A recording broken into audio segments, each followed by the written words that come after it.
The images you've just seen come from a series of films originally shot in the 50s and 60s by amateur filmmaker Freddie Barratt. Of course, when I first started covering motor race meetings, I just had the one camera. But as the years went by, I acquired more and more equipment, and eventually I was going around with a Bolex P8 and a Bolex P40 and a Canon zoom camera. And when the drivers came out on their parade lap, I was able to take shots of them as they went round the circuit in their Austin Healey Sprites. Also, when the race was happening, I was able to take shots with the telephoto lens of Moss coming into the pits and changing wheels and jumping out of the car and having a bottle of Coke off the pit counter before he got back in again, and the car being pushed off. I went to the Aintree Grand Prix in July of '59. I was able to go into the pits and the paddock area, for £1 it was in those days, and I filmed big close-ups of the cars being taken out of the transporters and so on. I also had, about that time, a Firecord portable tape recorder, a 1/4-inch twin-track machine, about the size of a big box of chocolates, which I used to cart around, and this used to produce some very useful sound effects. The most enjoyable feature of making films, I found, was putting the soundtrack to them. Not only the writing of the commentary, which I used to hone so that the comments were down to the last second to occupy that right bit of film on the screen, but also the actual physical work of doing them was quite entertaining, although extremely nerve-wracking. For example, we have to use piles of egg boxes round the projector because the noise of the projector would come into the microphone and you'd be fighting the noise of that with your speech over the top.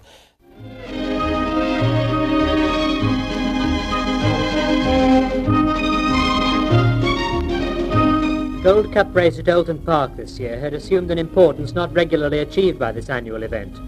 It was to be the last showing in Europe of the Formula One cars built to the 2.5-litre unsupercharged formula. A magnificent entry had been received. All the teams currently racing, with one exception, had entered. Here in the paddock before racing began, many famous personalities had been found. Reg Parnell talking to Colin Chapman.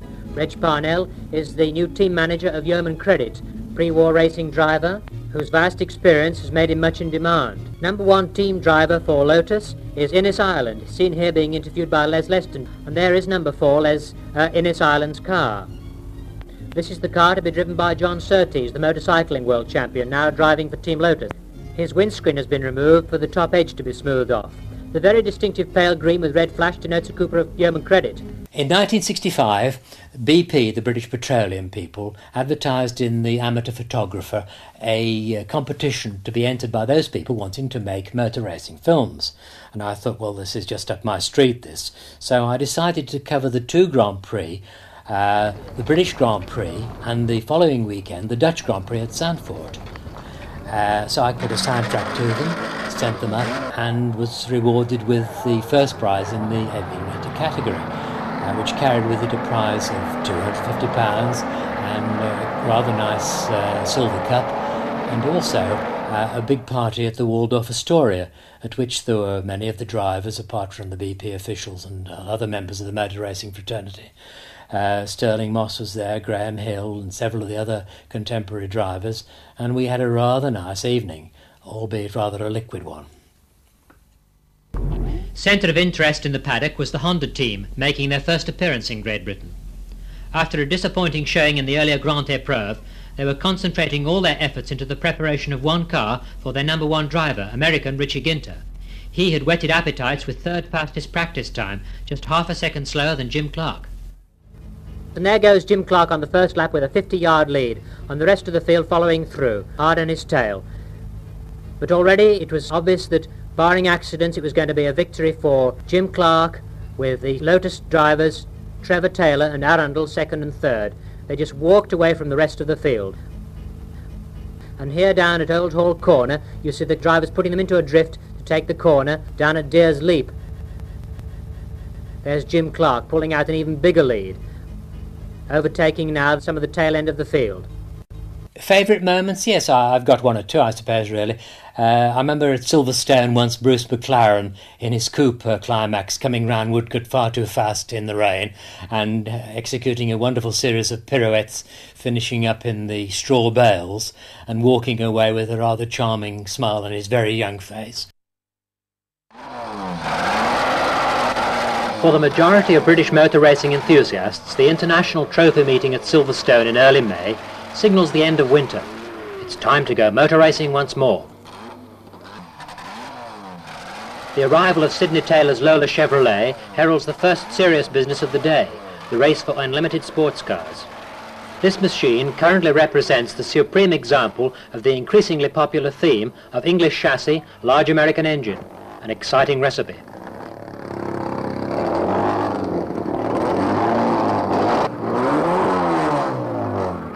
In practice, Hume had lapped at over 120 miles an hour. Two McLarens were next fastest, driven by McLaren and Amon. Dibley, here going off to the grid, completed the front row. A pall of rubber smoke over the starting area as the flag drops. Hume leads the field of well over 10,000 brake horsepower off the grid on the flat-out sprint to Copse Corner.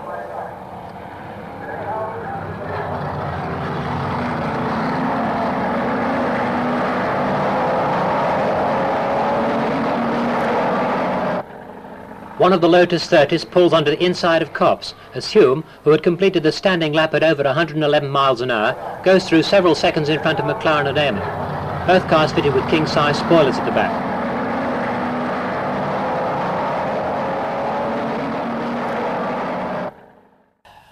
I suppose really I've got the most enormous soft spot for Stirling Moss, who has got to be the supreme British champion and so absolutely superb in all branches of motor racing. Favourite drivers? Well, I suppose my first one must be Tazio Nuvolari, who was the supreme driver before the war and, in my view, the supreme driver of all time. He died a couple of years later from the fumes that he'd inhaled during his racing career. The next one, I think, must be Juan Manuel Fangio, who I'm sure was second to Nuvolari, in my book anyway, and such a perfect gentleman as well, a true sportsman, an absolutely supreme stylist at the wheel.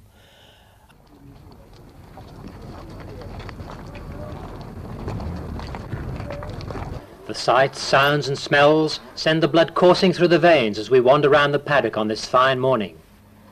Today is race day, and after 2 days of training, during which most of the cars have been hammered round the circuit in search of the best practice times, most entrants still have plenty to do.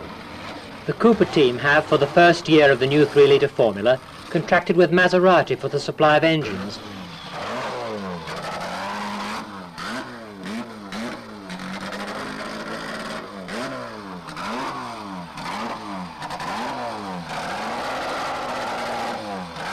Brabhams have acquired from the Australian firm of Repco a V8 3-litre. The patron looks very content about this, having won pole position in practice. Chez Ferrari, Surtees, their number one driver, is not entirely happy about the road holding of their new V12.